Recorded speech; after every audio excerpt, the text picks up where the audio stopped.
Hey, what's up? My name is Tackless, and today I'm going to be telling you how you can play with me. This is also going to be gameplay from my, oh wow, I just drew a blank, my tower defense world. That is, at this point, complete-ish. It's complete enough. So, going to be some live gameplay of this. Oh, I've $10 million. Let me change that. So, anyways... Oh yeah, if you're curious, this is what it takes to actually make the world run. I'm sure all of you, at one point or another, have thought to yourself, man, I'd love to play with Tackless. He is the coolest YouTuber ever. He's the best person the world has ever seen on YouTube. I'm sure all of you have thought that, right? Right. So, if you want to play with me, I'm totally open to that. So, pretty much, I'll be telling you how you can go about doing that. Now, I play a lot of Xbox games. I mean, a lot of Xbox games. Before I actually get into this, let me hop over to my apps list, and I will show you how many games I've got. So, got Ghosts, Crimson Dragon, though I'm not very good at that one at all. I got Destiny. Yes, I know, I said I wasn't going to get Destiny, but I got Destiny. I've got Dead Rising 3, but I haven't played it in forever. I've got Diablo 3, which is pretty awesome. Max, I haven't even played that. Need for Speed Rivals, Minecraft, Project Spark, which I'm working on getting the multiplayer aspect for Project Spark working. So if you're interested in trying to play a very buggy multiplayer Project Spark, let me know. I've got Plants vs. Zombies Garden Warfare, Super Time Force, which I think is single player, Sniper Elite, which is alright. Got Titanfall. I'm trying to figure out Warframe. Well, that's single player. And I got Watch Dogs, and I play the crap out of Watch Dogs. So pretty much if you have any one of these games, I can play with you. Let's get back to the gameplay. So,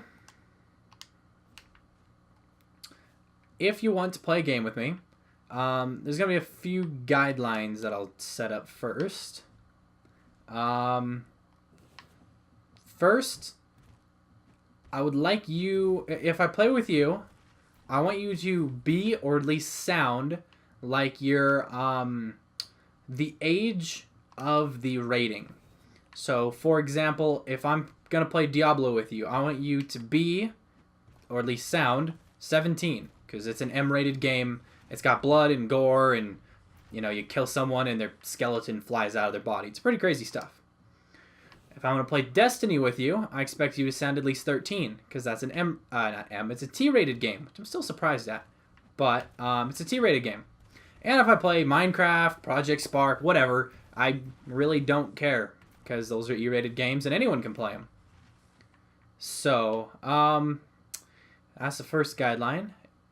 If you're a friend of mine on Xbox, which feel free to become my friend on Xbox, and you see that I'm online, absolutely make a party, invite me, and I will come try to play with you. If I'm in a party, join my party instead. That way I don't have to leave whoever I'm playing with at that particular moment. Ah, the camera's being a little wonky right there. I think that tree's messing with it. All these little decorations are non-collidable, though.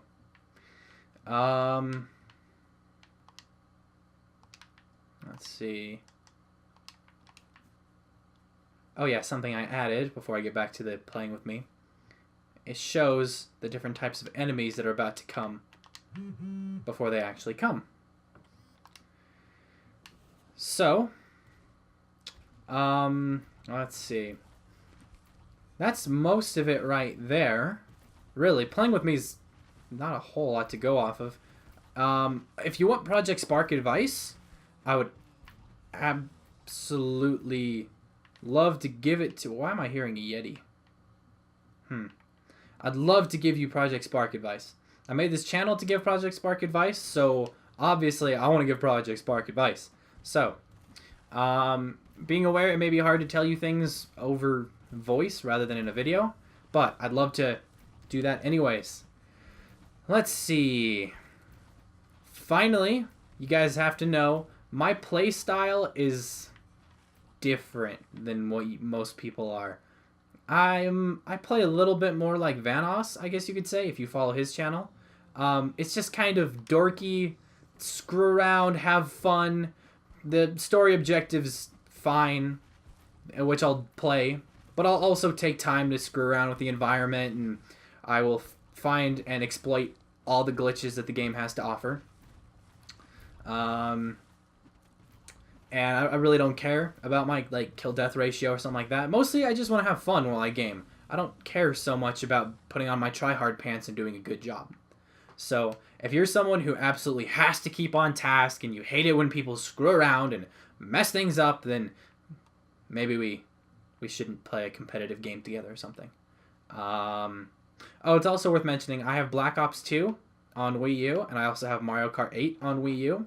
I really haven't done much for anything online for those two games, but I do have them, and they're both excellent games, which I'm pretty good at, and I've spent a lot of time playing both of those.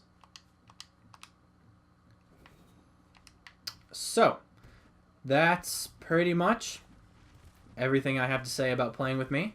Wow, this video went a lot faster than I thought it would. So, if you want to play with me, feel free. I'd love to play with you guys. You guys are awesome. Every single last one of you. So, I guess this is the end of the video, pretty much. I'm going to keep playing to show you guys some of my tactics. So, and I'll narrate what I'm talking about as we're doing it. So, thanks for watching. I will see some of you guys later. So, tactics. And also go over kind of my artistic choices in this game. When I decided I wanted to make this game, I wanted to make a 3D tower defense game because I've always been a tower defense fan. I've played a ton of tower defense games, a lot of them on iPad or iPhone, and that's a really good platform for tower defense game. I've played the heck out of Plants vs. Zombies 1 and 2. I've played, let's see, 100 Cash. That's kind of worthless. I've played Bloons Tower Defense 3, 4, 5, like, religiously. I've played a lot of those kind of games. So, I know my tower defense games. But I wanted to create something different because almost all tower defense games are on a 2D platform. Now, I've played Cubemen, which is on a loosely 3D platform. It is 3D, but it's only kind of 3D. So, I wanted to make something more interesting. Now, I decided I wanted to have, instead of an omniscient point of view, which when the wave ends, you can still go into omniscient view, like this. This is an omniscient view, where you can control everything from the sky, kind of as a god figure. I obviously have that, but I didn't want that to be the way it was controlled. Plus, realistically, Project Spark's not designed for an omniscient point of view. So I made a player, and I had him running around, and my brother suggested to me really early in the development of this that I should be able to make my player be able to attack as a tower. Now this poses a lot of cool things and a lot of issues. The cool thing is I've got a human has the best AI you could ask for. I mean, they're perfect. No, I wouldn't say perfect. They're more intelligent than a computer. So in that aspect, I can target who I want. I can target the heavy guy or the big guy before he reaches the front of the line, stuff like that. So that's the good side. Plus, it adds a little bit more intrigue while you're playing the game because you actually have something to do. You're not just watching events unfold beneath you. So that's the good. Now, the bad or the hard would be, how do I make him a tower and also make him a creator? So this is what I came to. While a wave is going, the players should be allowed to transition to be a tower, which is tower mode right now, during a wave. It would cost him money to do, and when he's in tower mode, he can't affect any of the like little spawns around him. He can't affect the game really at all. But I also needed him to revert back to creator mode when the round ended. And then when the next round started, I really didn't want the player to have to repurchase being a tower. So you became a tower again. But the problem is, see there's that Yeti sound again. I have a Yeti in the game, but he's a template. That's so weird. But let's say I did something over here, and then the round started and I became a tower right there. That's not the tactical position I want to be as a tower. So I had to be able to reposition the player tower to the same place that he was when the round previously ended. That little formula right there was kind of painstaking to figure out. Now, if you're a Project Spark Pro, I'm sure you know probably how I did it, or at least it's not that hard to you. But I was trying to figure out for the first time. Took some time, took a lot of testing, took a lot of fine-tuning, but I'm really happy with how it came out. So that was probably one of the biggest struggles of making this game. The second biggest struggle was balancing my enemies. Because unlike, let's say, a first-person shooter, if you want to balance a level, you can skip pretty much all the pre-levels or pre-stages leading up to that and just cut right to that level and play it to see if it's balanced. Let's do it cash machine. Still questioning whether these are the best source of your money, but they're in the game, so I'm going to use one anyways. In a tower defense game, you really can't do that. You have to play the game from level 1, round 1, so that you kill all the enemies and you get the appropriate amount of cash, and that way it also helps you fine-tune, balance the early levels. So, if I introduce a new enemy at wave 20, I have to play 1 through 20 to fight it, and hope that in that time, my slot machine, my money, everything works out in a way that I can fight it. So that's just part of the challenge of testing a tower defense game.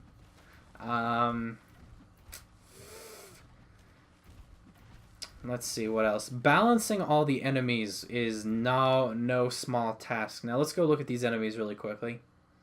I got this guy. He's easy peasy. This guy, he's a little tougher. The zombie is like the first big step up. Now, you noticed he wasn't a problem for me. I have a formula really well figured out to just knock right through the first 18 levels like they're nothing, as you can see. This guy is a minor step up from the zombie, but he is tougher, and primarily he gives more cash. Because when you get to wave 15, your one and only goal is to save money for the ominous wave 18. So what I'm going to be doing is I'm going to be placing axemen on each straightaway, because axemen don't have the greatest rate of fire and they're very likely to miss when they fire. So when a shot is taken down a straightaway, he's less likely to miss because they're coming right toward a shot. But so I've got axemen at pretty much every straightaway, and I'm also going to be trying to put mages on corners. Mages on corners is, in my opinion, the best place for them because their area of effect attack can reach out and touch more track that way. Let's see. Balancing the game was an interesting choice. At first, I had the game balanced really tough. So it was a challenge to me and my friend SOS. We're both big tower defense players. The problem with that, though, is that not everyone's a big tower defense player. And let's see. Regularly dying at wave 9 and 10, for us, meant that the casual player would always die at that wave. So what I had to do is I needed to balance the first 18 waves to be easy. The way I'm going, it's super easy, but it's not super hard for anyone. Now when you meet the zombie, that's a little bit tougher. But really, this all isn't super hard to play. Now, I was very deliberate, so if the first 18 waves feel a little bland and monotonous, there's a reason for that, and I designed it that way. I needed to entice the casual player to keep going.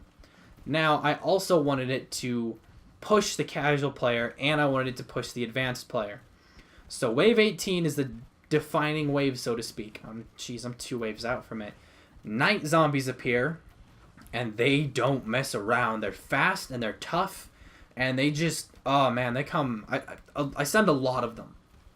So it's a very tough wave, and it's designed to make the casual player interested, and it's designed also to make the advanced player interested. That way, it's tough, and the first time they face it, it may just kill them outright. But I'm hoping that it gives them the intrigue to come back and play it again. Let's see, a mage, increase rate of fire. Can I throw another mage down around here somewhere? Awesome. There we go. So I'm actually feeling pretty confident about my setup, but I need to place more tower action. Let's see, what else would I like to talk about? Making the enemies tough in later rounds was a real challenge, because when I tried balancing it, there's such a fine line between tough, impossible, and pathetically easy. That line is minusculely thin. So what I decided to do, sorry about that. What I decided to do is I decided to make round 30 really tough, brutally tough, to the point where the casual player likely can't beat it unless they really dedicate to replaying this game. It's also supposed to push the advanced players, and it pushes me. I regularly leak at that wave. I also regularly leak at the wave coming up, so we'll see how we do. I feel like I've got a really good defense built up, so we will see. Another mage. Now, because I have not added selling towers, I need to keep a couple of these slots open for when I add reapers in later. Because if you look, I've got archer, axeman, mage, cash machine, bomber, and reaper. The reaper is the only way you can survive endgame rounds. Its only purpose, not only purpose, its purpose is so you can survive the waves later on. Oh, that zombie who just flailed to the side reminded me of how I made my waypoint system. It was a kind of a buggy process, but I have it down pat and really stable. So, the problem with Project Spark is that the enemies and the objects and the projectiles are all collidable, and sometimes at high velocities they can push each other around and cause all kinds of trouble. Things get flailed off the track, and they can skip whole sections of the track. I saw zombies who were coming to the first corner getting hit, pushed all the way over here, and then they would just keep running along the track. It was kind of a problem. So I had to redesign and recode that routing system a couple of times. Now, the first thing that I thought of was just make a path and have them run along a fixed path. And while that would have worked, I needed their AI to do a couple of things. First, one of my later enemies skips sections. He has a chance to skip from waypoint to waypoint. Because the way this is structured, every corner has a waypoint. And when they bump that waypoint, they're directed to the next waypoint. So I have an enemy that skips from waypoint to waypoint, which maybe I don't know paths well enough, but I don't think you can do that with paths. Secondly, when they're knocked off, like let's say there's a zombie right here, and he gets knocked off. I don't want him to resume the path normally. I need him to go back to the waypoint he was directed to. That way it reduces the chance of them getting knocked up the track and skipping large sections of the track. So if they get knocked up the track, they will turn around and walk backwards. So it actually, while it looks bad, oh boy, maybe I should have put some more towers out. It may look bad, but you're actually getting a more kill time when they leave the track. So that was exciting. Wow, this is a 19-minute video already. A lot to talk about though, and this game actually does take a while to play, especially when I'm not commentating it. Alright, I'm going to talk about the player and his tower function. Because they tweaked the sound in this game, you can't hear the hit marker sound. It annoyed me that I couldn't tell if my shots were effective or not while I was playing, so I added a hit marker and a hit marker sound. Kind of like, ooh, 10 lives. That's like the best thing you can get in this game other than maybe $1,500. That's a big deal. Yeah. Mad money. Or not money. Lives. Jeez. So, if you notice in the bottom corner, I have a general upgrades menu and a player upgrades menu. Now, unlike the upgrade menu for towers, these are non-linear. You can skip between these no problem. And I did that specifically. I have a little bit of a UI issue there. Did that specifically so I could do more bizarre upgrades. And if you didn't want to have to buy... Let's look at general. If you didn't want to have to buy Unchained to get Cash Cow, you didn't have to. You really could buy whichever ones you wanted. Now, if you don't understand what I'm doing here, the general upgrades are there all the time, no matter what player class you choose. Because at the beginning of the game, you're allowed to choose a player class: Archer, Axeman, and Mage. I could have done other ones, but I just decided to go with those three because it was complicated enough as is. General upgrades are always there regardless what class you choose, and player tower upgrades are specific to your class. So these upgrades are specific for the Axeman, and these are specific just for the player in general. So, let's start the wave. And as you can see, I'm doing... Oh, here's a boss fight. I really should have put out another tower because he's totally going to escape. He's my Rainbow King. Oh, I got him! Ha ha ha! Screw that guy. I regularly leak him. He's a toughie. He comes out in droves and later on. But, so, I have enough for Reaper, actually. Look at that. Reapers are always good to place late in the map, because one of their later upgrades is to teleport an enemy back to the start. Now, if you look at him, he's a pretty creepy looking dude, and he also has black fire coming off of his hands. He's just kind of a scary looking guy. But he also does staggering amounts of damage, I'll just say that. So, when I get a little bit more cash up again, I'm going to start upgrading my player. Right now, you can see in the corner, he does 3 damage per second. He can shoot 1.5 shots per second. His projectiles shoot at 20, which unlike the other players, that stat does not change during his upgrades, because in my experience, that only makes him worse, because then he's overshooting his target. And bonus cash, I only get that when I start doing Cash Cow, and that's a little extra cash per each kill, which is really a good upgrade to buy early in the game, not this late. And then kills, I have 160 or 146 kills, which if you notice, I'm not getting kills very fast right now because I'm kind of a weakling comparatively. What I'm going to do is I'm going to open up my player upgrades, Sharpening Stone, Axe Juggler, and that's all I can do for right now.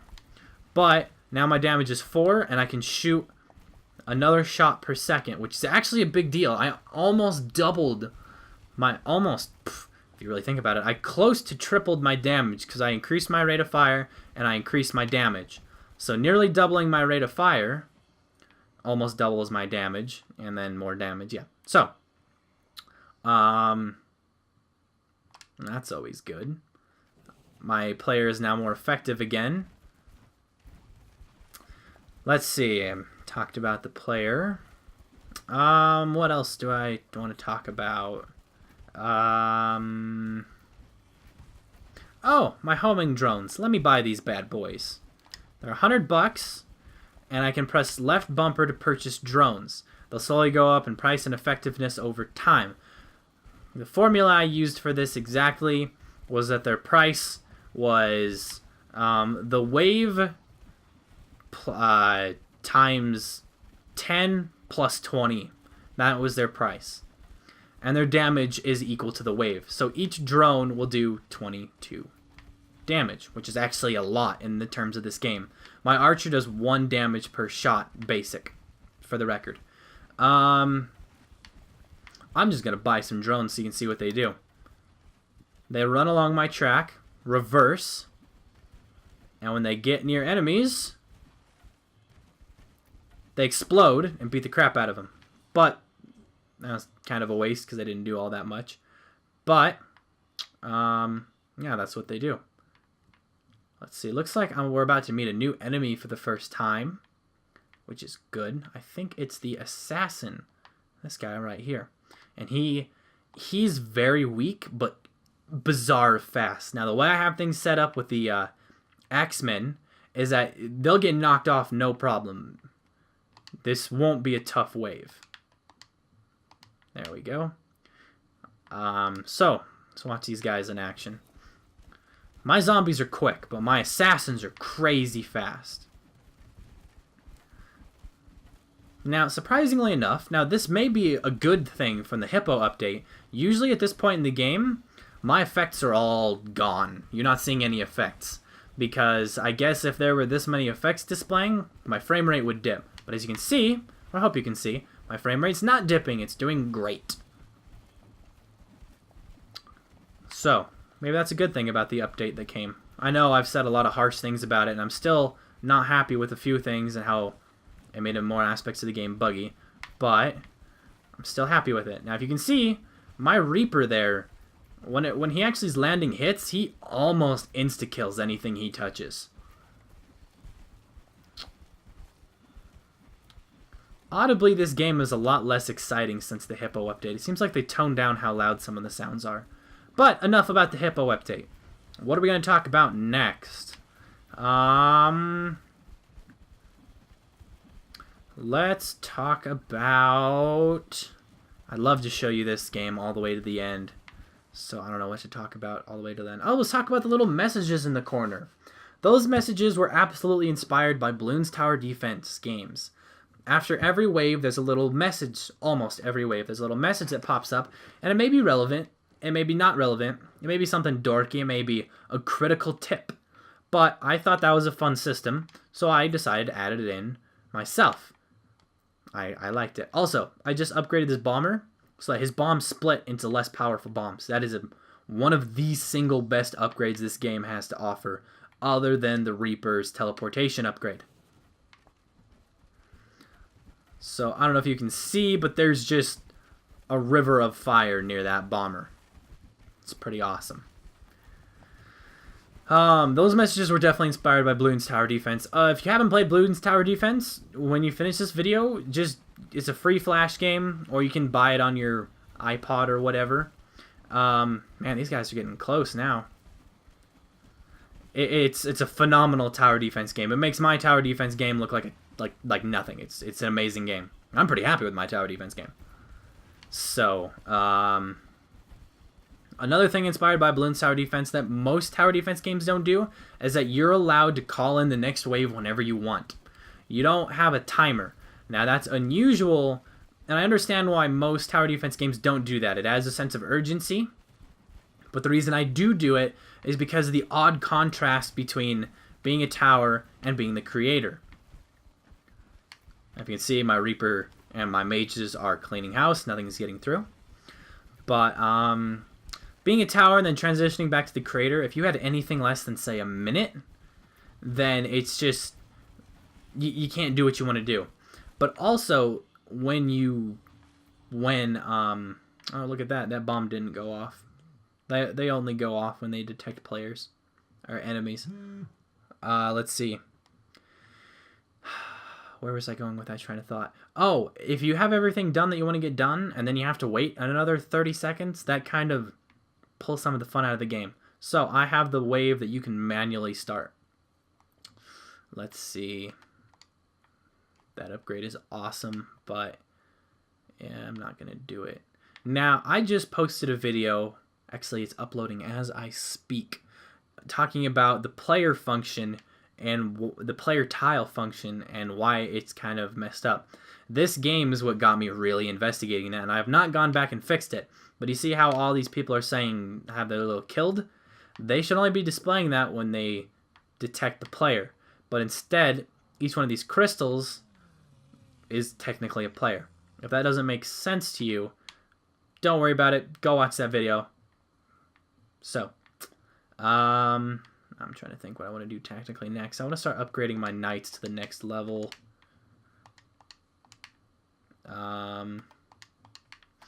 As you notice, all my towers change colors as you upgrade them. That way you can just look over your battlefield and easily see who's upgraded, who needs to be upgraded, who's in a critical position that should have an upgrade. So, that's why I did that, and I'm pretty happy with it.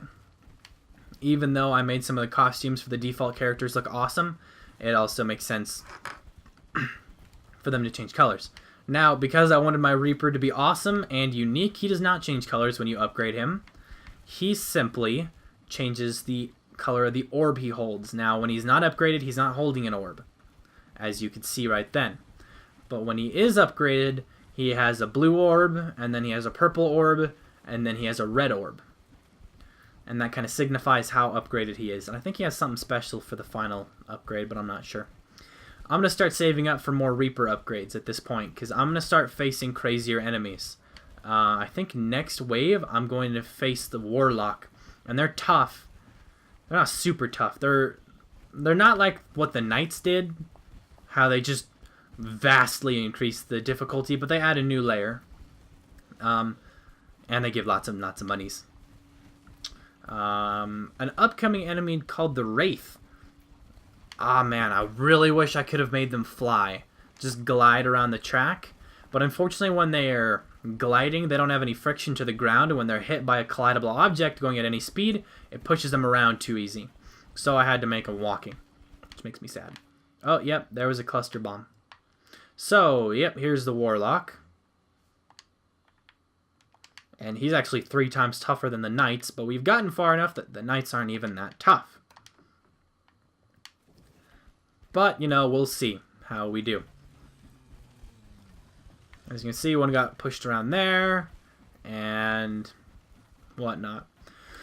So, I've really gone over most of my creative process for this game, my balancing and whatnot. Not entirely sure what to talk about now. If you have any questions about this tower defense game, please leave a comment below.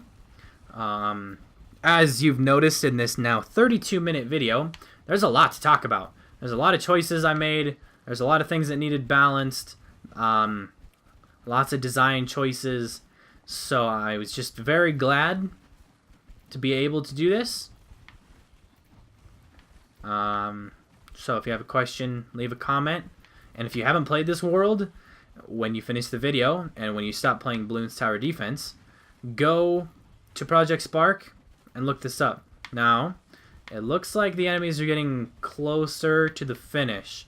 And something I noticed while I was playing this for hours and hours and hours is that when I'm faced this way, trying to keep the stream of enemies under control, I can't see how close the enemies are to the finish. So whenever I wanted to check, I had to turn around and check. And while I did that, oh no, the enemies are all getting past me because I'm not helping slow them down. And that's a problem. So what I added, which they haven't reached yet, I added a warning field right before they exit. It makes a warning noise and warning text appear on your screen. Alright, looks like I have enough to upgrade him. Next upgrade, random chance to teleport enemy back to start. That is an awesome upgrade, which is absolutely required to kill the Yeti. The Yeti is the final enemy in this game, and it has more health than any other enemy times 2 or 3. It has maximum health. 1,000, which considering the archer only does 1 damage default, it's better when upgraded. And I'm only doing 4 damage right now. 1,000 is a lot. So the only way to realistically kill the Yeti is to have Reapers regularly teleport him back to the beginning. So, speaking of the waves, this is gonna get awfully technical here, but I hope you'll enjoy it. The way that these waves are set up, this is not like most tower defense game, how wave 1 is 3 enemies, wave 2 is 3 enemies, and then exactly 4 more slightly tougher enemies. It doesn't work like that. What I have is that every wave randomly has the chance to spawn a number of enemies that are in its list. So, wave 18, the good old Knights wave, it has a random chance to spawn 1 of 8 options. 3 of those options are normal zombies. 3 of those options are normal zombies. I think. Maybe, no, okay, let's just, 2 of those options are normal zombies, 2 of those options are clothed zombies, 2 of those options are night zombies, and 2 of those options are toads. Because it's early enough in the game, there's still toads hanging around. And every half a second or so, that speed increases as the game goes on. It randomly selects a new enemy to spawn. As the wave count goes up, the duration for which it spawns continually goes up. So what this means is that every time you play this game, it's going to be different. Wave 18 could have 2 nights in it. It could have 20 nights in it. And that's not a joke. It can vary that much. I've almost got enough for that upgrade. And I'm really close to the wraiths, and the wraiths are crazy. I don't like having to deal with them. So, that's how the wave function works. That way, every time you play, it's a little bit different experience. Wow, I should have gotten something to drink before this video. I didn't think we'd be going this long. I also lowered how long waves last as it goes along, because when you get to wave like in the 30s, and I was still using the same algorithm, a wave could last seriously 10 minutes. So I had to change some stuff up so the wave wouldn't last that long. You know what? I'm gonna, if I get enough money after my next wraith upgrade, jeez, I'm gonna buy some more player upgrades. And general upgrades. Actually, the general upgrades are really exciting. Let's, like, Unchained lets me walk around really slowly, which is very uncommon for a tower defense game. Now, when I say very slowly, I'm not kidding around. It's very, very slowly. Cash Cow, get extra cash per killing enemies, which really would have been good early in the game. Because right now, I'm not really getting many kills. I'm a support player. And then Adrenaline, what this does is it massively increases my damage. And if I have Unchained unlocked, it lets me run around at normal speed. So if I have to get from point A to point B right now, $100 and I can do it. And that's really slick to have on hand if you need it. Or if the wave starts getting crazy, just hit it and mow right through them. Let's see. Looks like I've got 6K right now. That's a lot. The money in this game, it was an interesting balance. I didn't want to do what Bloons Tower Defense, as much as I love the game, I don't think Bloons Tower Defense has their money balanced all that well. Because once I get past wave 20, I never have to worry about money again. I mean, sometimes I might have to wait a wave or two to save up for the tower I wanted, but I'm at no risk while I'm waiting for that tower. It's kind of, it gets easier. Let's say Blades of Fury. Now look how fast I can throw. I'm awesome.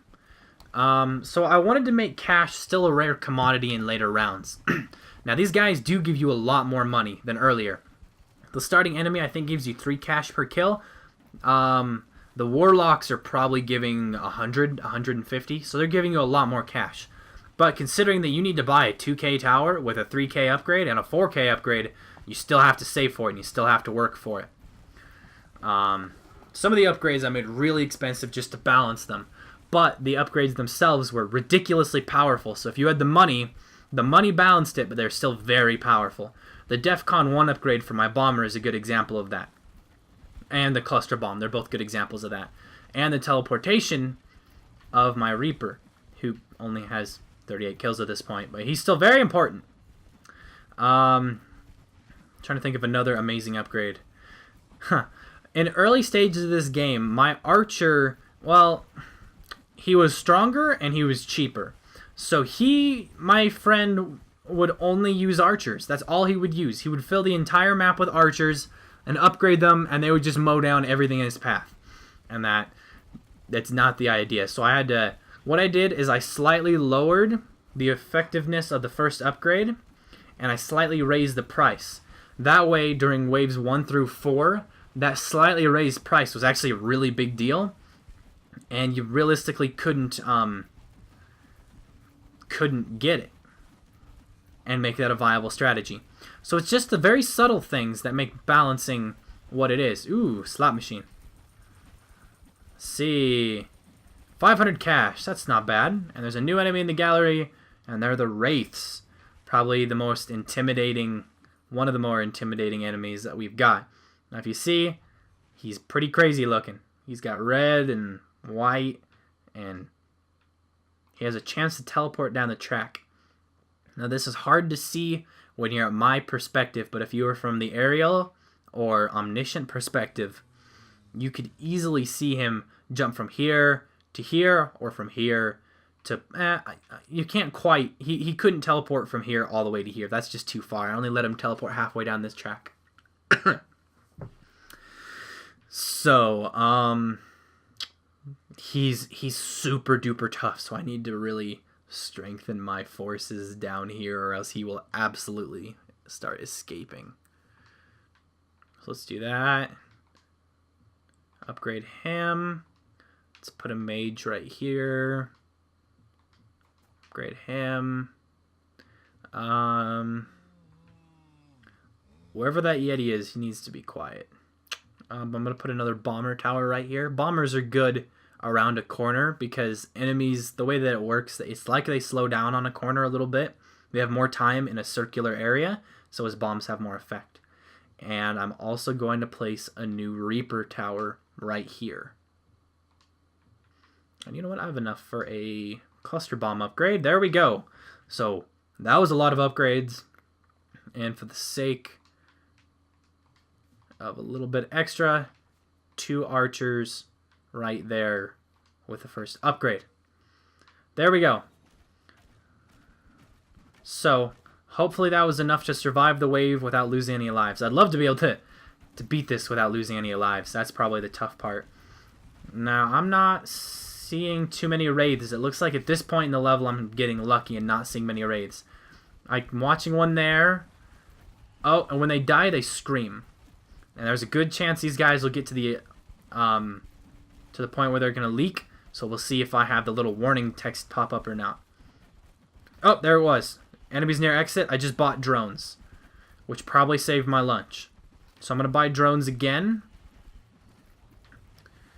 So it used to be a nice little chink sound when I did that, but I don't hear it right now.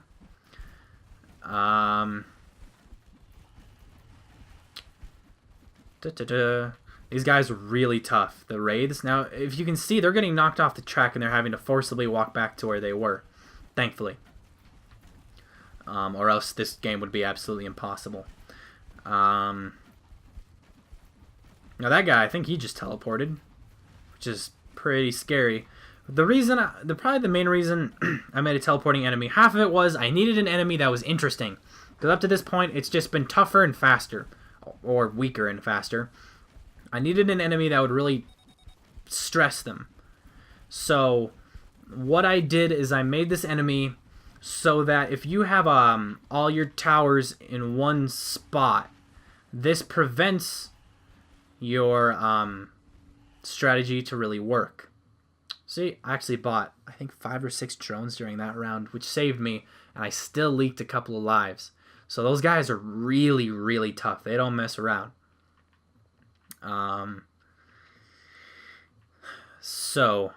Let's see. If you have all of your towers in one little area, the Wraith has a chance to just right past you. Teleport right past you like it's no problem whatsoever. $1! Come on! Whatever. It's just kind of to force you to make more defenses toward the end of the level. Which I totally didn't do right there. I totally just made more early level defenses. But we'll see how it works out. I'm going to buy more drones to keep things in check.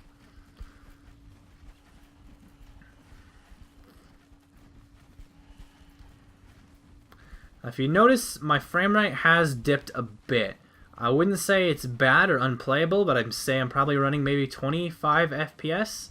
I've tried to build a frame rate counter in this game, but at least in my experience, the game always thinks it's running at 30 frames per second. It doesn't matter what it's actually running at, it thinks it runs at 30 FPS. Of course, I haven't experimented too much with that. But, a little bit of a frame rate dip. it gets a little worse as the game goes along. I'm surprised it's not removing the effects like the explosions and the death little poofies. But, so be it, I guess. Something that I could do, I haven't, but I could do to make less effects be on screen is when they die, destroy them without using an effect. Because there's a lot of things dying on screen right now. I mean, there's a lot of things dying. I'm seeing 429 kills over there, 45 kills there, 111 there, 181 there. Just a lot of things have died in this game. So for each one of those, they have to animate their little death poof. Alright, let's get this guy upgraded. And let's get this guy upgraded. And Stormcaster. This is a pretty sweet upgrade. He calls in lightning, which does a crap ton of damage to the enemy. Really, I think I'm just going to end the video right here. It's gone much longer than I thought it would. I'm just concerned that the recording might corrupt or something when it gets this big. Sometimes it does that. So, I hope this was good insight into my Project Spark Tower Defense world. If you enjoyed listening to my rants, thoughts, ideas, decisions, balancing, creative choices, tactics, whatever, leave a comment below and I'll make more of the... Oh, enemies near exit. I'll make more of these, but if I don't get many views and nobody really cares, then this will probably be the last one I do until I release something that I want to make a video about just for my own personal sake. So, I hope you found this interesting. Thanks for watching. I will see you guys later.